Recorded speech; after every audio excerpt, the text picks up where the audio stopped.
Huh. Well, this is strange, isn't it? What we're seeing in front of us is the culmination of 4 seasons and over 100 episodes worth of material into this massive cadre of absolute chaos. 2 distinct, different worlds have cleaved together into one. How did we get here? Well, it's complicated. Let's recap.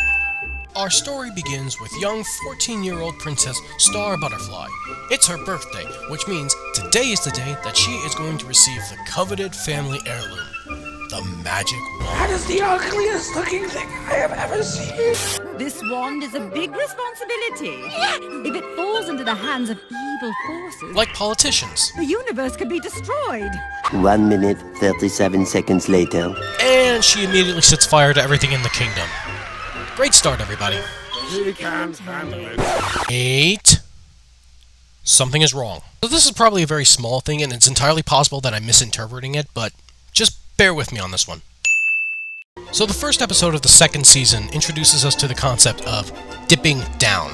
The idea that someone can use magic without the use of a magic wand. Now, the wand can only skim the surface of the hobo gravy, watery and brown. But if you want to get to the chunks, you've got to dip down. I don't understand!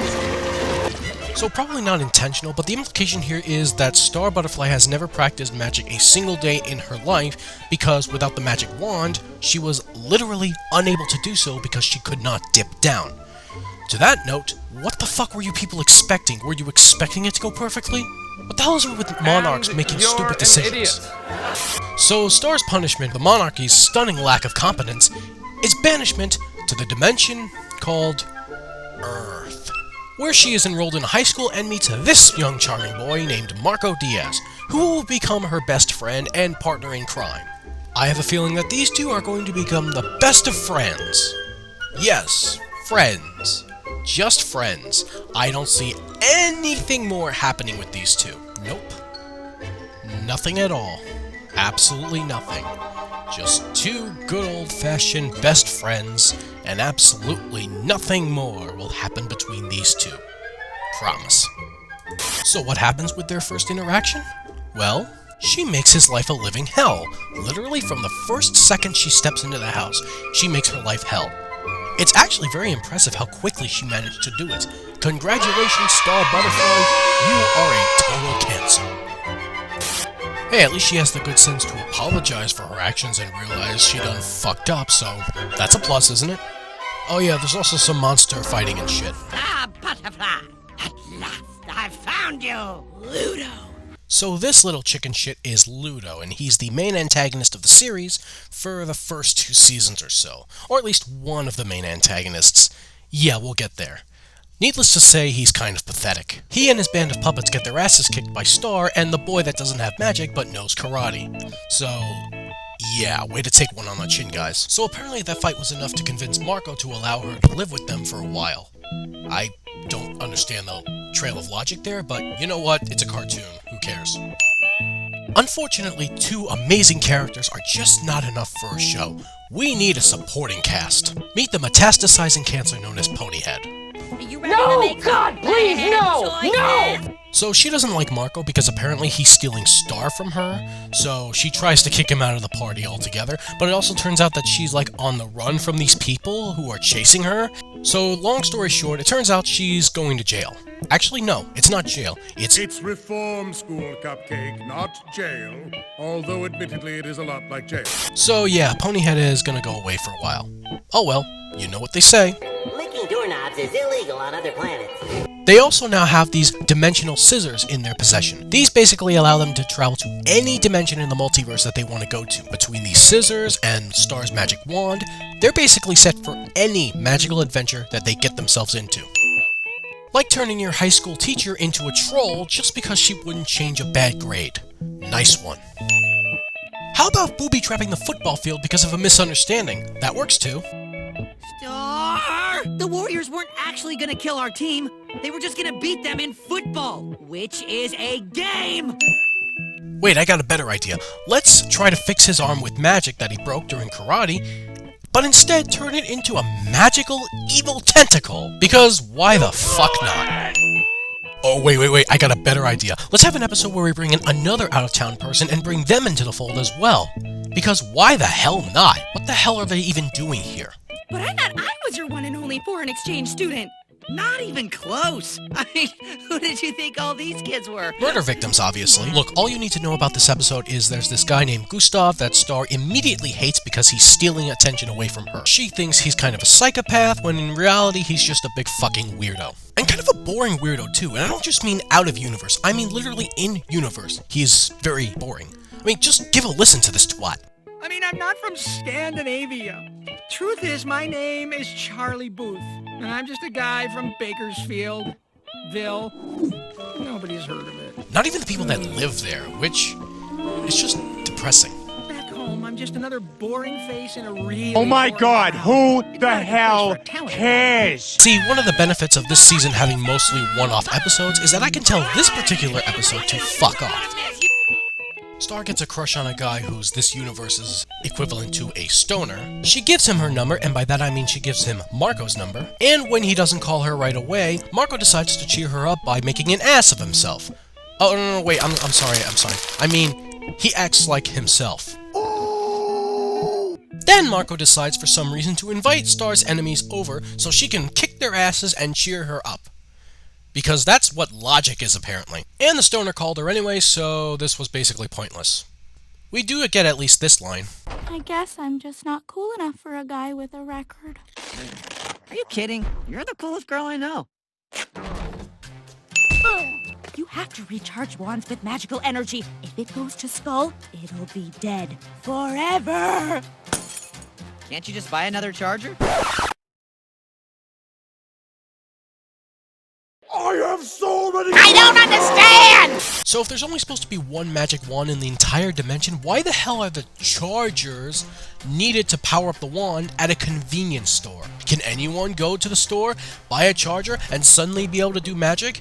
How the hell does that work? Also, this is the only time in the entire series that this function is even mentioned. Quest Spy comes back 3 more times, but the idea that the wand can be powered by a charger never comes back again.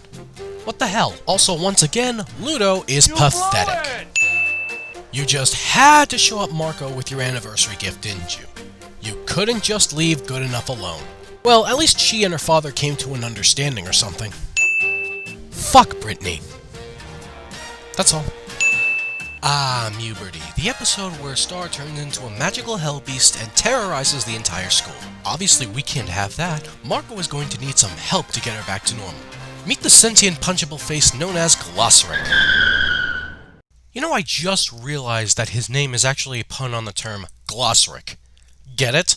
Because it's a book of spells. It's basically a dictionary of magical spells, and he's the Glossaric. He's the glossary of the thing. Get it? It's how a pun. original! Glossaric is actually the keeper of Star's spellbook, and it's his job to teach Star how to do magic with the wand. To be fair, Glossaric is not a bad teacher, but he has his own way of doing things, and it doesn't always gel with the way Star learns. Star should be back to normal by 3:57 p.m. Or she won't. She won't what? Be back to normal. That's it? There's nothing I can do. What? Isn't that just anticlimactic? You bust your butt to save your best friend from who knows what kind of terror, and then you find out there's not even anything you can do to save her. You just have to let it run its course. How pathetic. And what is Star's reward for going through all of this calamity? Wings. That don't even work. Nope. Ferguson almost marries a pixie. Then Alfonso actually marries a pixie. That's all you need to know. So this episode is really where the whole overarching plot of monsters not being as bad as they seem really starts to come into fruition. Marco believes that one of Ludo's leftover henchmen is actually not all that bad inside, while Star is completely unwaveringly convinced that all monsters are evil, no questions. I am glad that this did get some exploration because it really does a good job of setting the table for Star's character arc going forward. It's just a pity that the rest of the episode itself is just meh. Ah yes, the classic character has sleepwalking issues episode. Always a favorite. You have mother issues! Yay! I have mother issues! No, that's bad. Aww. goes. just shifts to this random monster creature barging in and wanting to steal Star's face in order to avoid jail time. Because apparently, she too is on the hunt, just like Ponyhead. That's twice in half a season they've done this plotline already. Why would you do that? Why What would the you do fuck? any of that? Ah, so we finally come to one of the really big landmark episodes of the first season, the Blood Moon Ball episode. This is Tom Lucitor, Star's demon ex-boyfriend, whom she dumped before the series began because he has a hot temper and is a total psychopath when he's angry. He invites Star to a cotillion known as the Blood Moon Ball, an event that happens once every 667 years to coincide with the Blood Moon Ball superstition. And despite the fact that their breakup was apparently incredibly bitter, Star inexplicably decides to go with him to the Blood Moon Ball. You're making a big mistake, Star. Maybe, but it could be fun. Okay, this is a new breed of dog. Of course, Marco is understandably concerned for his friend's safety, so he offers to go with her, but she turns him down. Yep, she turns him down. Okay, but why though? I'll come back to this later. No, but see, there's actually a bigger problem with this episode. Marco ends up going to the Blood Moon Ball later on, and how does that actually end up playing out? Just play the damn clip. Blood moon tonight.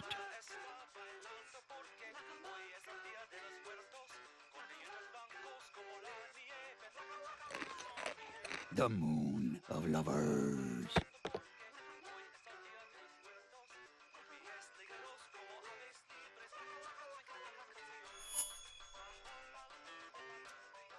It just raises too many... I don't understand! So the Star portion of the episode focuses on her adventures at the Blood Moon Ball with Tom, who is trying desperately to control his anger so he can impress her. And credit where it's due, it goes relatively well for the most part. At least at first. Okay, so the myth behind the Blood Moon Ball is that once every 667 years, a glimmering red light will shine down on two lucky, or unlucky depending on how you look at it, souls. After they do a dance, their souls are bounded together for all eternity. Tom's plan is to get Star and him under this light so their souls can be bound together forever. And that's when everything kinda starts to fall apart. So yeah, Marco and Star dance, Tom gets pissed about it, and Star incapacitates him before he can actually hurt Marco. And then this scene happens. Ugh, so infuriating. I hate to say it, but I warned you about Tom. No, you! You're infuriating! Me? I was just trying to You help. don't trust me to do things by myself. I'm 14. I can handle a demon.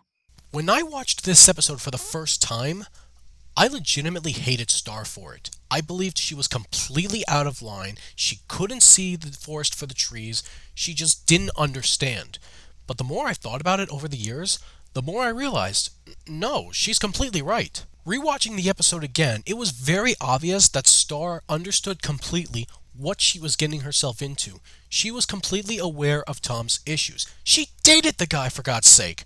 She knew he had problems, but she wanted to go to the Blood Moon in spite of that because she wanted to have a good time and she believed that she could handle herself. And you know what? Dude, she's a 14-year-old magical princess that has a magic wand. Yeah, odds are she could handle herself. I still think they could have toned down Star's harshness towards Marco a little bit in this scene, but honestly, I applaud the message that it goes for. Honestly, this is probably one of the best, if not the best episode in Season 1. Pity that its sequel episode in Season 4 is such a flaming dumpster fire.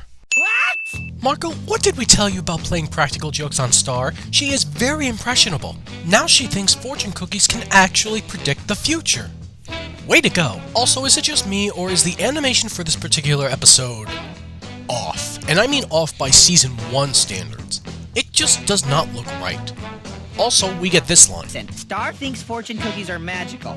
Will you please tell her they're not? Now, whoa, man, whoa. Cookies are magical. Once, I ate one from the floor of a cab, and I met my spirit animal that night. It was a wolf. I'm sorry, could you say that again? Overall, the episode is perfectly fine. It's nothing too special, but nothing really bad about it. It's just your standard run-of-the-mill filler episode. That is, except for one teeny tiny detail. Ladies and gentlemen, meet Toffee, the co-antagonist for the remainder of the season. And yes, You are going to need to remember this character. He becomes very important. Oh, come on. How many of us haven't ruined the time-space continuum in our days? What to do if you delete gravity? Oh. Don't get any ideas. How do you delete gravity? Wow. I've been nodding for a long time.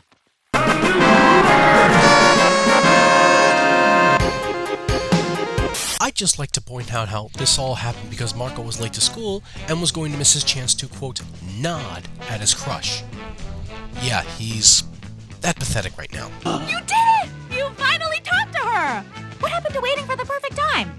Well, all of a sudden I thought, if you have the time, why waste it? A very admirable lesson to learn, and it only took you 10 goddamn years to do it. Well done, oh, what the fuck is this now? River is an awful house guest. In other news, grass is green. So that plotline of Ponyhead getting dragged off to St. Olga's? We're finally revisiting it. It only took, what, 17 episodes? They're going to break her out of it because, let's face it, that place is fucking terrifying. Also, fuck Moon for using it to scare Star. Marco has no business looking that good in a dress. There, I said it. Seems to me like the entire multiverse needs a crash course in why individuality is in fact a good thing, actually. I'm just gonna say it, this episode is kind of fucked up, but in a good way. It's incredibly engaging and interesting. I cannot look away no matter how uncomfortable I am. And considering this rescue mission is centered around my least favorite character from the show, that is very damn impressive. Well done. Embrace a princess mentality. Wash away your individuality. Embrace this!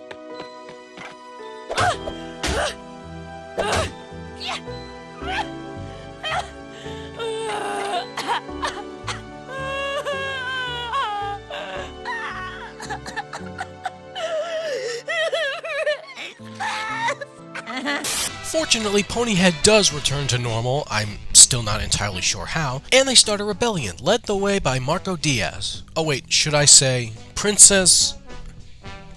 Ferguson, it's a funny name. And of course we have to have our obligatory setup for a future episode. So, we have that to look forward to in the saga. And trust me, it's going to get pretty damn weird. I'm late to this, but you know that episode of Avatar The Last Airbender where Aang gets to learn about Fire Nation propaganda? Well, this is that episode, but replace Aang with a firebender. Star has invited all of her friends and her teacher, Miss Skulnick, for some reason, to the Diaz house to help her celebrate Muni's greatest holiday, Munipendence Day. Pretty much the Muni equivalent of Independence Day. It said on the invitation you're supposed to bring a sword. I was a little confused. What the hell kind of voice directing did they give this guy? This episode and Lobster Claws, I think, really do a great job of setting up Star's long-term character arc, where she gets out of this mindset that monsters are all evil, no questions, and starts to see things in a bit more of a gray light. It also does a really good job of furthering Toffee's character, as we get to really see just how cunning and sinister and diabolical he is as an antagonist. He is miles better than Ludo. Which is funny when you realize that he's also manipulating Ludo's side.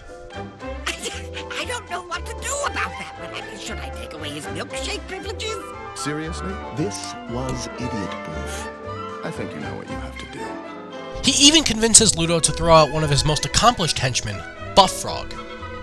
That's buff, as in muscles, not butt. Believe it or not, I used to make that mistake as well. I am totally embarrassed over it.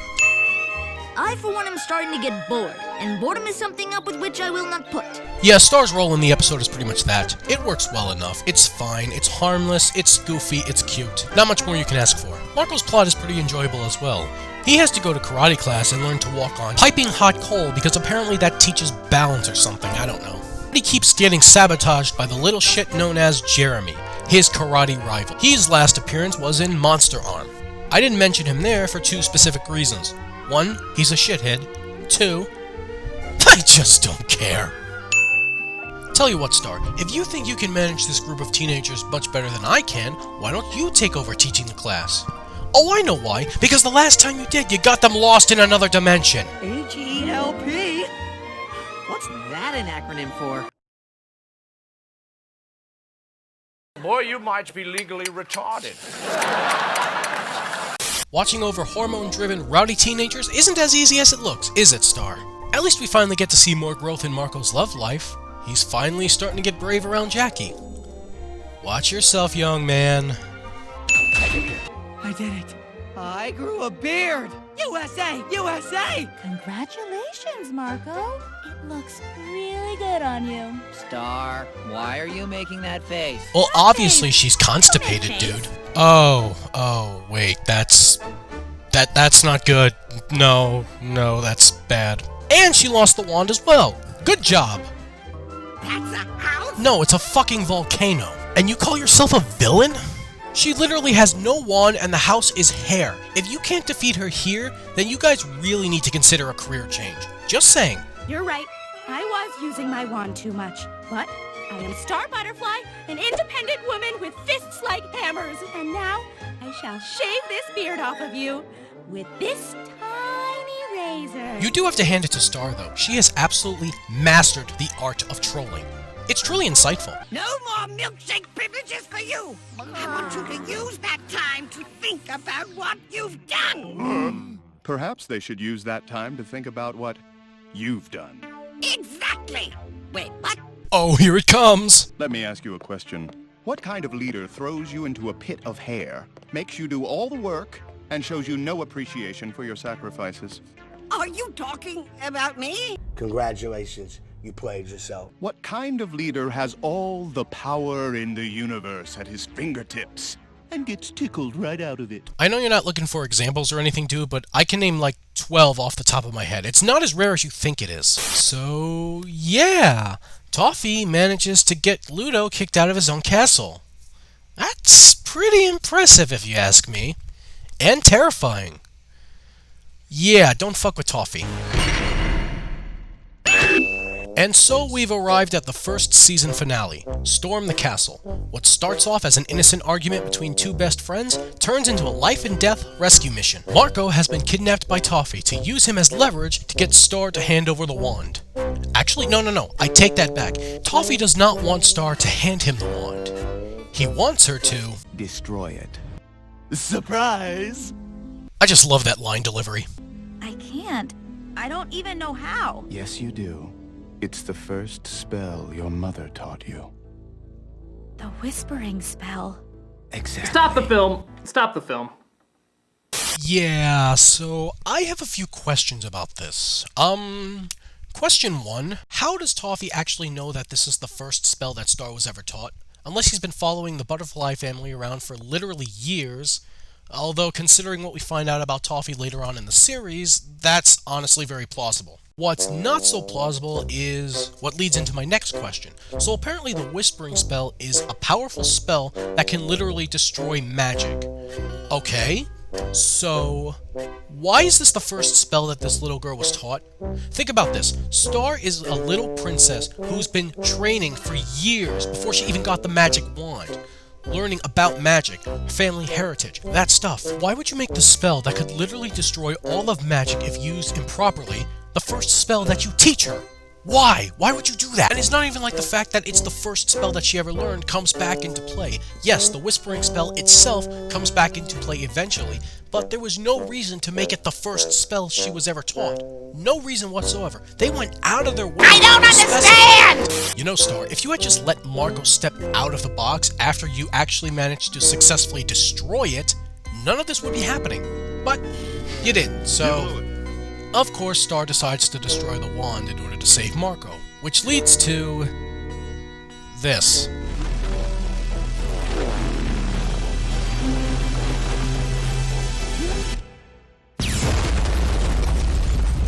I know he wanted the wand destroyed, but like, it just blew up in his face. Why is he smiling here? Remember when this episode started out with Star and Marco arguing with each other? Well, I sure don't. Okay, I kid, but actually, I think that's a good thing. I can't tell whether this was intentional or just a complete oversight, but the argument is never mentioned after those first few minutes, and Star saves Marco without hesitation. She doesn't hold the argument against him, he doesn't call her out on anything, they just work together and they reunite. I actually like that. To me, it shows that their bond is so powerful that it gets through anything, even the most petty of arguments. Again, no idea if it was intentional or if the writers just completely forgot. I suppose it's plausible because after that, we get this.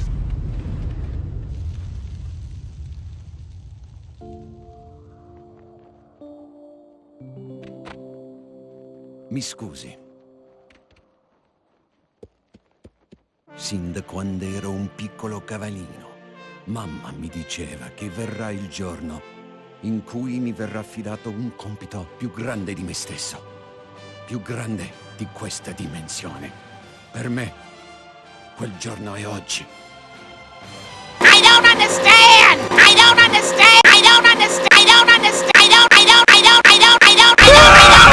Turns out Star's wand didn't actually get destroyed. It just changed.